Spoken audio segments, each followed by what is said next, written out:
সবার জন্য, যারা হাঙ্গেরিতে আবেদন করছেন তাদের জন্য। তো সতর্ক বার্তা, ঠিক কেন সতর্ক বার্তা এটা বলে দিচ্ছি। অনেকে হয়তো বা ভাবতে পারেন না এটা কোনো সতর্ক বার্তা হইলেও আমরাই বেশি বুঝি। এটা আপনার একান্তই হচ্ছে আপনার ব্যক্তিগত বিষয়। তো আমার দায়িত্ব হচ্ছে আপনাদের জানানো।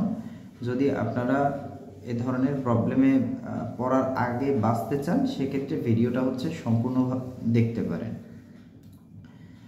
কেন হাঙ্গেরিতে হচ্ছে সকল ভার্সিটিতে আবেদন করবেন না?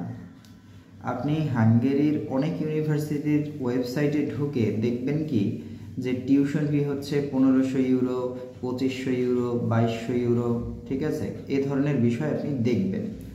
তখন সাধারণতই আপনার মনে আসতে পারে যে আমি কেন 2000 ইউরো রেখে কেন 3000 ইউরোতে আমি অন্য ভার্সিটিতে পড়বো, আমি কেন বুদাপেস্ট মেট্রোপলিটনে পড়বো, কেন উইকেরলি বিজনেস স্কুলে পড়বো বা ডেব্রিকানে কেন পড়বো এত টিউশন ফি দিয়ে।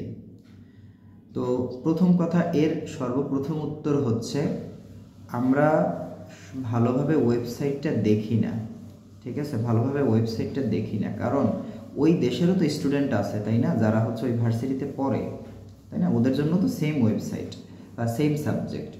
তো একটা ভার্সিটিতে যতগুলো সাবজেক্ট থাকে, ফর এক্সাম্পল আমি যদি বলি একটা ভার্সিটিতে যদি 50টা সাবজেক্ট থাকে, তার মানে কি 50টা সাবজেক্টেই কি ইন্টারন্যাশনাল স্টুডেন্ট নেবে? না, নিবে না। আবার 50টা স্টুডেন্টের যদি 10টা সাবজেক্ট হচ্ছে ইন্টারন্যাশনাল স্টুডেন্ট নেয়, সেক্ষেত্রে এক এক সাবজেক্টের আবার এক এক রকম এন্ট্রি রিকোয়ারমেন্ট আছে। কারো শুধুমাত্র ওরাল ইংলিশ টেস্ট হয়, কারো ওরাল প্লাস হচ্ছে রিটেন টেস্ট হয়, কারো ওরাল প্লাস হচ্ছে ম্যাথমেটিক্স টেস্ট হয়, ঠিক আছে? এরকম আলাদা আলাদা সেগমেন্ট হচ্ছে এক্সাম হয়। কারো আবার আইএলস থাকলে ডিরেক্ট অ্যাডমিশন হয়ে যায়, কারো আবার আইএলস থাকার পরেও হচ্ছে আপনার করতে হয়, কি বলে, ইন্টারভিউ দিতে হয় বা এন্ট্রান্স এক্সাম দিতে হয়। কারো আবার দেখা যায় অ্যাপ্লিকেশন করেছে সব কিছু ওকে, ইন্টারভিউ ডেট পাচ্ছে না, তার কারণ হচ্ছে ইন্টারভিউ ডেট তো অন্য সিস্টেমে নিতে হয়, ঠিক আছে? এই ধরনের বিষয়গুলো আসলে জানে না। হয়তো অনেকেই ভাবে আমি নিজে নিজে আবেদন করে সব কিছু করে ফেলবো। হ্যাঁ, নিজে আবেদন করলে অবশ্যই মোস্ট ওয়েলকাম, আমরাও সবসময় হচ্ছে সাপোর্ট করে নিজে আবেদন করা। কিন্তু আপনি আবেদন এমন ভার্সিটিতে করবেন না যেসব ভার্সিটির অ্যাকসেপ্টেন্স রেশিও একেবারেই লো, যেমন 20%, 30%, 25%, 40%। আমি তো বলবো আপনি 70 to 80% যদি শিওর না হন যে অ্যাকসেপ্টেন্স রেট, তাহলে হচ্ছে ওই ভার্সিটিতে আপনার আবেদন করা উচিতই না। কারণ 200-300 ইউরো কিন্তু অনেক টাকা ভাই। 200 ইউরো দিয়ে অ্যাপ্লাই করলে বা 100 ইউরো দিয়ে অ্যাপ্লাই করলে অনেক টাকা। তো আপনার যদি টাকা বেশি থাকে, that's up to you, but এটা হচ্ছে যাদের হচ্ছে মিডল ক্লাস ফ্যামিলি, তাদের জন্য হচ্ছে এটা অনেক টাকা, ঠিক আছে? তারা হচ্ছে অ্যাপ্লিকেশন করতেও টেনশন করে একটা ভার্সিটিতে। তো এটাই হচ্ছে বিষয়। এটাই ছিল আজকের হচ্ছে একটা সতর্কবার্তা। আপনারা সব ভার্সিটিতে আবেদন করবেন না দয়া করে।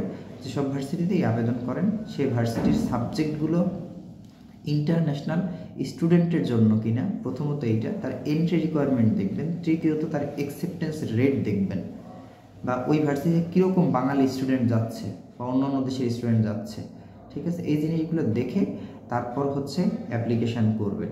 তো ইনশাল্লাহ তাহলে দেখা যায় আপনার টাকাটাও হচ্ছে নষ্ট হবে না। 200 ইউরো মোটামুটি প্রায় 27,000 টাকা চলে আসে।